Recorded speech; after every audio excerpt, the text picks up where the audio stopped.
सांसद महंत बालकनाथ योगी ने शुक्रवार को शहर के हसन खां स्थित कार्यालय पर जनसुनवाई की, जिसमें जनसुनवाई में दिल्ली वर्ष से लोग अपनी समस्या लेकर पहुंचे, जहां सांसद द्वारा कुछ समस्याओं का तुरंत निस्तारण करवा दिया गया। महंत बालकनाथ योगी ने बताया कि राजस्थान में गहलोत सरकार के राज में जनता दुखी है। कहीं पीने के पानी की समस्या है तो कई रोडों की तरह समस्याओं को लेकर लोग यहां पहुंचे। और वहीं गहलोत द्वारा न्यायपालिका के खिलाफ दिए गए बयान पर उन्होंने कहा कि मुख्यमंत्री अशोक गहलोत ने न्यायपालिका के खिलाफ जो बयान दिया है वह बहुत ही निंदनीय है। उन्हें इस बयान पर माफी मांगनी चाहिए। माफी ही नहीं, उन्हें जिस संवैधानिक पद पर है वह उससे इस्तीफा वहां से दे देना चाहिए। देखिए, नियमित रूप से 1 और 15 को हर महीने की तारीख को जन सुनवाई कार्यालय पर रहती है, जिसमें जिले भर से लोग पधारते हैं और जिनके भी जो विभाग से संबंधित कार्य हों और अन्य कोई विकास के कार्य हों, तो उन सब कार्यों का यहाँ पर लोग बताते हैं। उस प्रकार से उनकी सहायता करने का हम पूरा प्रयास करते हैं और संबंधित विभाग को भी लिखते हैं। सरकार का लिखने की बात तो सरकार को भी लिखते हैं, लेकिन जिस प्रकार से परिस्थितियाँ सामने देखने को मिल रही हैं कि ज़मीनों पर लोगों की निजी ज़मीन होते हुए भी उन पर अवैध रूप से कब्जे हों और या कोई विवाद हो, तो न्यायालय में लंबित जो कि एसडीएम कोर्ट में लंबित मामले हैं, उनकी सुनवाई ठीक तरीके से हो नहीं रही, क्योंकि सरकार इतनी राजस्थान के अंदर जो वर्तमान परिस्थिति को देख रहे हैं कि राज्य सरकार इतनी विचलित है कि शासन चला ही नहीं पा रही है। जो अधिकारी हैं वो काम ही नहीं कर पा रहे हैं, क्योंकि सरकार की जी हुजूरी के अंदर एक एक विधायक जो है कि थाना अधिकारी को, एसडीएम्स को साथ लेकर घूमते हैं पूरे के पूरे दिन और जनता में अपना एक ऑरा दिखाने की कोशिश करते हैं। तो ये मैं मानता हूँ कि अधिकारियों को काम करने देना चाहिए और उनको स्वतंत्रता देनी चाहिए कि जनता के जो काम है, जनता के जो दुख है, उनको जल्दी से जल्दी पूरा किया जा सके। महाराज जी, मुख्यमंत्री अशोक गहलोत ने न्यायपालिका को लेकर एक टिप्पणी की है, उस पर आप क्या कहना चाहेंगे? देखिए, मैं तो ये मानता हूँ कि जिस प्रकार से जब मैंने खबर को पढ़ा तो मेरा ये मानना है कि अशोक गहलोत जी एक तरह से वो अपना संतुलन ही खो चुके हैं, क्योंकि ऐसी छवि कभी हमने, लोग बताते हैं कि इनसे आपसे पूर्व के शासन में एक ठीक ठाक राजनीतिक व्यक्ति के रूप में वो देखे जाते थे, लेकिन इन 4 सालों में उनकी वाणी के माध्यम से जिस प्रकार से अपने ही उनके ही दल के नेता को जिस प्रकार से उन्होंने टीका टिप्पणी की, ऐसे शब्द बोले जो एक ऐसे व्यक्ति को बोलना कभी भी शोभा नहीं देता है। हमारा देश और मैं कहता हूँ सामाजिक व्यवस्था, हम सब की व्यवस्थाएं एक विश्वास पर चलती है, लेकिन लोगों के विश्वास पर उन्होंने ठेस पहुंचाने का काम किया न्यायपालिका पर उंगली उठाकर। न्यायपालिका जब काम कर रही है, उन्होंने जिस प्रकार से वहाँ पर सचिवालय के अंदर नोट मिले हैं, उनके साथ में सोना मिला है, न्यायपालिका ने उस पर संज्ञान लिया है कि जो चोर हैं वो चोरी की कैसे उस चोरी की जांच पड़ताल कर सकते, जिन्होंने चोरी की है, जो डकैती कर रहे हैं, उन डकैतों के घर में ही इतना सोना और जो है कि पैसा मिला है और वही खुद जांच करेंगे। कैसे आप मान सकते हो कि वो जांच स्पष्ट रूप से कर पाएंगे? तो न्यायपालिका ने उस पर संज्ञान लिया है और इससे घबरा कर जिस प्रकार से गहलोत जी ने न्यायपालिका को टारगेट किया है, मैं मानता हूं कि पूरा देश इस बात से आहत है।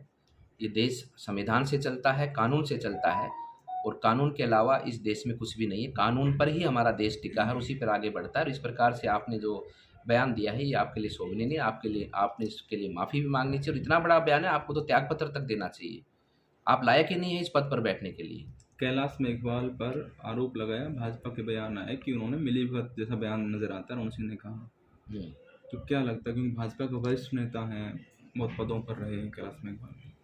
नहीं, देखिए, आरोप राजनीतिक रूप से ये जो विपक्ष के लोग आरोप लगाते हैं वो आरोप हैं। आरोप का मतलब ये नहीं होता कि हमने जिस प्रकार से आरोप लगाए, अगर उनकी आप जांच करो ना, आप सत्ता में बैठे हो, अगर कोई चीज़ का आपको लगता है कि किसी ने कुछ गलत किया है तो उसकी जांच करो। जांच, आरोप लगाने के बाद जांच भी तो होनी चाहिए और जांच होने के बाद में निर्णय भी तो आना चाहिए, तभी तो आरोप सिद्ध होता है। हमने आरोप लगाए ना, हम लगा रहे ना आपके सामने कि इन लोगों ने जल जीवन में भ्रष्टाचार किया, हमने जाँच करवाई। 19 सैंपल में से 18 सैंपल फेल हुए, आज तक जाँच नहीं हुई। इन लोगों ने बैट बल्ले चोरी किए, बैट बल्लों का जो है कि इन्होंने फर्जी बिल बनाए, फर्जी फर्म थी, आज तक जांच नहीं हो रही है। स्पष्ट है वो तो। इन लोगों ने जो है कि अवैध रूप से ज़मीनों का अलॉटमेंट किया, इन लोगों ने अवैध रूप से पहाड़ों का अलॉटमेंट किया, खनन का अलॉटमेंट किया। सरकार जांच करे तब ना। हमारे आरोप झूठे हैं तो हमारी जांच कराओ और जांच में स्पष्टता से जनता के सामने रखो, दूध का दूध और पानी का पानी होगा। जो बातें रखी गई हैं, ये खाली कोई ये नहीं है कि भाई आप उस पद पर बैठे हो, आपने उस पद का दुरुपयोग किया है, आपने जनता के पैसे का दुरुपयोग किया है। ये क्या लोग नहीं जानते क्या? लोग भी तो संसार में सब लोग अपना घर का सामान, बच्चों के लिए सामान खरीदते ही तो हैं। उनको नहीं पता कि वास्तविक कीमत क्या होती किसी चीज़ की।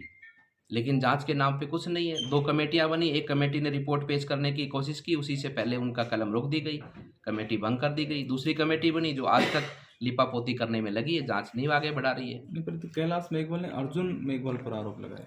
देखिए, कैलाश मेघवाल जी ने जो अर्जुन जी पर आरोप लगाए हैं, पार्टी ने उनका संज्ञान लिया है और पार्टी ने संज्ञान लिया है। और आप भी जानते हो कि राजनीति और राजनीतिक अपनी विरासत जिस प्रकार से जैसा मैंने पढ़ा सुना कि कुछ ना कुछ ऐसी बात है, तो मैं नहीं मानता कि इस प्रकार से ये पार्टी की मर्यादाओं के अनुकूल है, ये पार्टी की मर्यादाओं के विपरीत है। पार्टी इसका संज्ञान लेगी। पूर्व केंद्रीय मंत्री ने कहा कि ईआरसीपी योजना भारत सरकार ने रोकी है, वो नहीं चाहते कि राजस्थान को पानी मिले। केंद्रीय मंत्री ने नहीं, कांग्रेस जो है देखिए, इसको एक बड़ा कांग्रेस इस मुद्दा पर बनाना केवल चाहती है। और केवल राजनीति करने का काम कर रही है। हमारे पास पूरा डॉक्यूमेंट है, पूरा डाटा है, कब कब क्या इस विषय पर कार्रवाई हुई, कब कब मीटिंग हुई जयपुर के अंदर, दिल्ली के अंदर, लेकिन एक बार भी राजस्थान सरकार का कोई अधिकारी, कोई मंत्री मीटिंग में उपस्थित नहीं हुआ। ये दर्शाता है कि ये लोग कितने संवेदनशील है इस योजना के लिए। अभी राजस्थान के लिए केंद्र सरकार ने, क्योंकि वो जो चीज़ हो ही नहीं सकती है उस पर खामखा की राजनीति करना। अभी केंद्र ने योजना बनाई है ना, नदी जोड़ो के कार्यक्रम के माध्यम से योजना बनाई है, जिसके अंदर 90% केंद्र राशि देगा। और जिस प्रकार से गहलोत जी ने इस ईआरसीपी के अंदर जनता को धोखा देने का काम किया, 13 जिलों को पानी मिलना था, लेकिन आज जो इन्होंने इसरदार जो कोई नाम योजना का, उस योजना को बनाकर केवल और केवल 30 जिलों को पानी मिल रहा है। उसमें आप इनसे पूछो सवाल, ये वास्तविकता है कि नहीं है? 10 जिलों ने क्या दोष किया था, क्या उन्होंने क्या आपका ऐसा किया था कि जो आप उनको पानी से वंचित रख रहे हैं? और जब केंद्र ने एक बड़ी अच्छी महत्वाकांक्षी योजना बनाई है जिसमें 13 के 13 जिलों को पानी भी मिलेगा, 13 के 13 जिलों को जो जितना हो सकता है कम से कम लगभग 2.5 से 3 लाख हेक्टेयर भूमि को जल भी मिलेगा सिंचाई के लिए, और 90% राशि केंद्र देगी। अब उस पर चुप्पी साधे बैठे हैं। महाराज जी, पिछले 4 सालों से पर ईआरसीपी पे राजनीति, क्योंकि ईआरसीपी जो इन्होंने मसौदा तैयार किया था उसमें बहुत सारी टेक्निकल एरर थी। सरकार ने, केंद्र ने कहा कि भाई इनको आप ठीक करके भेज दो, हम प्रस्ताव पास कर देंगे, लेकिन ये करना ही नहीं चाहते हैं। ईआरसीपी का मुद्दा